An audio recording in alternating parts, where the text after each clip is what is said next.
Hello दोस्तों, नमस्कार, good morning. कैसे हैं आप लोग? उम्मीद है कि आप लोग अच्छे होंगे, स्वस्थ होंगे।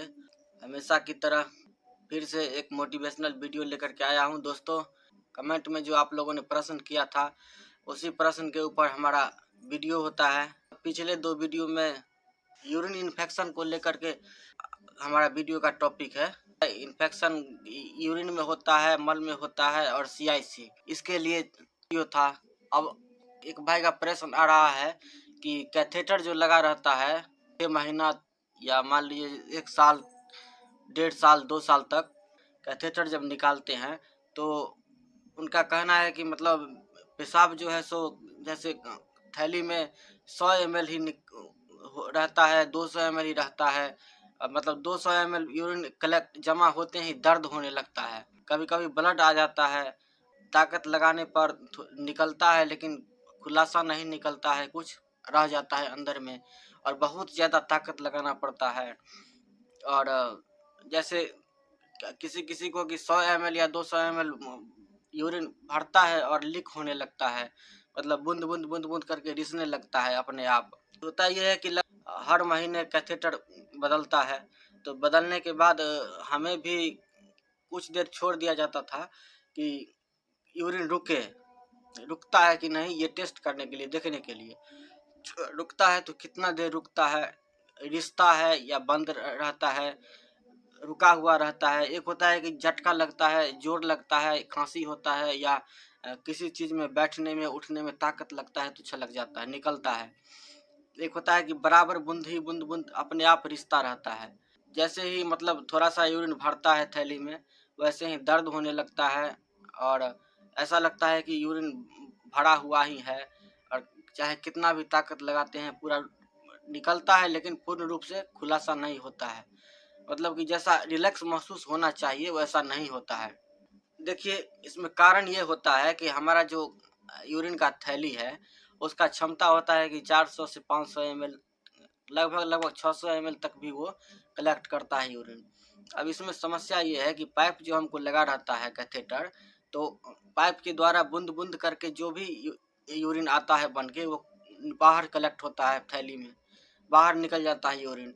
तो हमारा जो ब्लैडर है, थैली है पेशाब का, वो सिकुड़ा ही रह जाता है। वो सिकुड़ जाता है और सिकुड़ा ही रह जाता है उस पाइप के साथ। फैलने का तो यूरिन उसमें ब्लैडर में भरता नहीं है, रुकता नहीं है कि वो फैलेगा, तो वो सिकुड़ जाता है और सब दिन वो सिकुड़ा ही रहता है। चाहे जितना दिन तक रहे, कैथेटर लगा रहे, 2 साल तक, 6 महीना, 3 महीना, 6 महीना, साल, 2 साल, 1.5 साल, जितना दिन तक रहता है वो सिकुड़ा हुआ ही रहता है। और उसको जब कैथेटर निकालते हैं तो कहते हैं कि जैसे 100 ml या 200 ml भरता है तो दर्द होने लगता है या रिसने लगता है। तो भाई देखिए, होता ये है कि कैथेटर जो जब लगा रहता है तो वो थैली जो है सो सिकुड़ा हुआ रहता है, तो उसमें परत बाय परत गंदगी जमा हो जाता है। जैसे कि पाइप में देखते होंगे कि पाइप भी हमारा गंदा हो जाता है। पाइप में एक परत बैठ जाता है गंदगी का, वाइट वाइट वाइट वाइट सा, उस सफ़ेद सा। तो यही गंदगी पेशाब के थैली में भी बैठ जाता है। तो ये परत जो बैठ जाता है, तो ये परत को टूटने में थोड़ा समय लगता है, काफ़ी दिन हो जाता है, इसको टूटने में थोड़ा समय लगता है, इसीलिए वो दर्द करता है।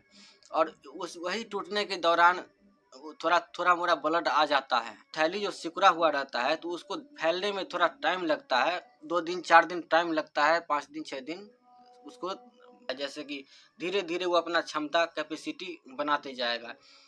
जो बराबर 1 साल से 2 साल से सिकुड़ा हुआ है और उसमें जब आपका यूरिन भर रहा है, जमा हो रहा है, तो थोड़ा तकलीफ तो होगा ही, दर्द होगा, और ऊपर से वो गंदा है। तो गंदगी जो है सो धीरे धीरे जब यूरिन उसमें जमा होगा, तो स्वाभाविक है कि धीरे धीरे खौल करके गंदगी जो है सो बाहर निकलेगा।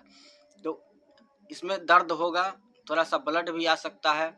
इसीलिए दोस्तों, ज़्यादा लंबा समय तक अगर कैथेटर रहता है तो कैथेटर निकालने के बाद यूरोलॉजी डॉक्टर से सलाह जरूर लेना चाहिए, दिखाना चाहिए, और यूरिन का जांच जरूर कराना चाहिए। लेकिन यहाँ होता यह है कि हम लोगों को एक तो पैसे की मगजमारी होती है, और चाह कर भी हम लोग डॉक्टर के पास नहीं जा पाते हैं, सही इलाज नहीं हो पाता है। जानते हुए भी इलाज नहीं ले पाते हैं पैसे के कारण। लेकिन ज़रूरी है, उचित है कि ये सलाह ज़रूर लेना चाहिए। ज़्यादा लंबा समय तक कैथेटर लगा रहता है तो निश्चित है कि गंदगी तो होगा ही और इन्फेक्शन भी होगा। ये जो दर्द होता है, समझ गए होंगे कि जो हमारा जो वो यूरिक एसिड बनता है, जो सफ़ेद सफ़ेद वाइट परत जो जमा होता है, तो वो धीरे धीरे उसका परत बाय परत मोटा होता चला जाता है और थैली जो है जो सिकुड़ा ही हुआ ही रहता है। तो जब उसमें यूरिन जमा होगा तो धीरे धीरे अपना आकार बढ़ाते जाएगा। 100 ml बढ़ेगा, फिर 200 ml बढ़ेगा। तो ये एक बैग नहीं होता है, इसको थोड़ा 5 दिन 6 दिन समय लगता है अपना कैपेसिटी बनाने में। धीरे धीरे गंदगी जो है सो खोल खोल कर निकलने लगता है। हाँ, उसके लिए अगर दवा आप लेते हैं सही समय से, जैसे बहुत तरह का सिरप आता है यूरिन साफ करने के लिए, एंटीबायोटिक आता है इन्फेक्शन काटने के लिए, तो अगर जानकारी है ये दवा आप लेते हैं तो इन्फेक्शन वो धीरे धीरे यूरिन साफ कर देता है। और जैसे कैथेटर निकालने के बाद तुरंत अब देखें कि जैसे 1 घंटे बाद पेशाब रिसने लगता है, तो हाँ ये ज़रूरी है, रिसने लगता है 1 घंटे बाद, 2 घंटे तक या 24 घंटे तक थोड़ा परेशान करता है। इसलिए करता है कि जब पाइप जो हमारा लगा रहता है तो हमारा जो वो बल्ब होता है जो बंद कर लेता है, वो बल्ब खुला हुआ रहता है। सेंसेशन तो रहता नहीं है कि वो हम बंद ऑटोमेटिक बंद हो जाए, तो उसको थोड़ा सिकुड़ने में टाइम लगता है, बंद होने में उसको समय लगता है। इसलिए वो रिश्ता रहता है, अपने आप फेंकता रहता है। इसमें यही समस्या होता है, जिसके लिए कमेंट में लिखते हैं आप लोग कि दर्द होता है, ब्लड आ जाता है और सीआईसी करना ही चाहिए। सीआईसी क्या है? अब देखिए यह थैली जो हमारा सिकुड़ा हुआ रहता है, तो वो थैली में हम ताकत लगाते हैं तो वो थैली तो मान लीजिए यूरिन तो निकलेगा, लेकिन वो ताकत लगाने की वजह से निकलेगा। लेकिन सीआईसी इसलिए कराया जाता है कि जब हमारा यूरिन भरता है ब्लेडर में, पेशाब की थैली में, तो वो धीरे धीरे फैलता हुआ चला जाता है, जैसे कि बैलून फूलता है, गुब्बारा। और जब उसका जो कैपेसिटी है, क्षमता है, वहाँ तक जब वो भर जाता है तो वो अपने आप सेंसिटिव होने लगता है और वो दबाव देता है बाहर निकालने के लिए। उसी को बोलते हैं कि हमको पेशाब का अनुभव होता है। जब वो दबाव देता है तो दर्द का या पेशाब का अनुभव होता है। तो हम पेशाब करने जाते हैं तो जैसे नॉर्मल में करते थे कि जब हमारा जो प्रेशर बन के निकलता है पेशाब, वो वही जो गुब्बारा जो सिकुड़ता है, हमारा पेशाब का थैली ब्लैडर जो सिकुड़ता है, तो वही दबाव के कारण हमारा प्रेशर बाहर निकलता है, प्रेशर बन के। तो ये प्रक्रिया जब हम ताकत लगाते हैं तो नहीं बनता है, लेकिन पाइप अगर डालते हैं तो पाइप के द्वारा ताकत नहीं लगाना पड़ता है, लेकिन यूरिन बाहर हो जाता है।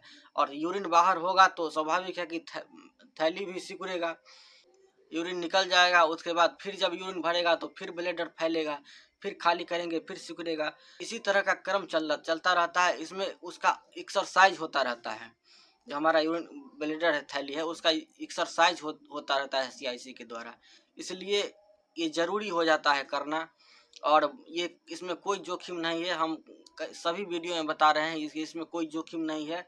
ये बहुत अच्छा चीज़ है सीआईसी, और बहुत सुरक्षित है, डरने की कोई बात नहीं है। आप एक बार यूरोलॉजी डॉक्टर से ज़रूर दिखाइए। लंबा समय तक कैथेटर लगा है तो ज़रूर डॉक्टर से सलाह लीजिए, डॉक्टर को ज़रूर दिखाइए। क्योंकि ये इन्फेक्शन जो है, ये परत बाय परत बैठता है, ये केवल थैली तक ही नहीं रहता है, ये धीरे धीरे ऊपर का जो किडनी से जो रास्ता आता है ब्लैडर के, हमारे पेशाब की थैली में, उस रास्ते के द्वारा धीरे धीरे ऊपर वो किडनी तक पहुंच जाता है इन्फेक्शन। जब वहां तक पहुंच जाता है फिर बहुत महंगा पड़ जाता है, जब किडनी तक पहुंच जाता है। इसलिए इसको हल्का में नहीं लीजिए और मजाक में नहीं लीजिए, इस पर ध्यान दीजिए और डॉक्टर से सलाह जरूर लीजिए। यदि खुद से नहीं समझ में आता है या नहीं नॉलेज है तो खुद से छेड़खानी भी नहीं कीजिए, लेकिन डॉक्टर से सलाह लीजिए। ठीक है दोस्तों, जो हमारा अनुभव था, अपने अनुभव के अनुसार हम आप लोगों को, आपका जो कमेंट में प्रश्न था उसका हम उत्तर दिए हैं। आप लोगों को वीडियो कैसा लगा कमेंट में ज़रूर बताइएगा। आप लोगों का कोई सुझाव होगा या प्रश्न होगा तो वो भी कमेंट में लिखिएगा। हम फिर वीडियो के माध्यम से अगले वीडियो में हम आपको उत्तर देंगे। तो दोस्तों मिलते हैं फिर अगले वीडियो में, तब तक के लिए जय श्री राम, प्रणाम।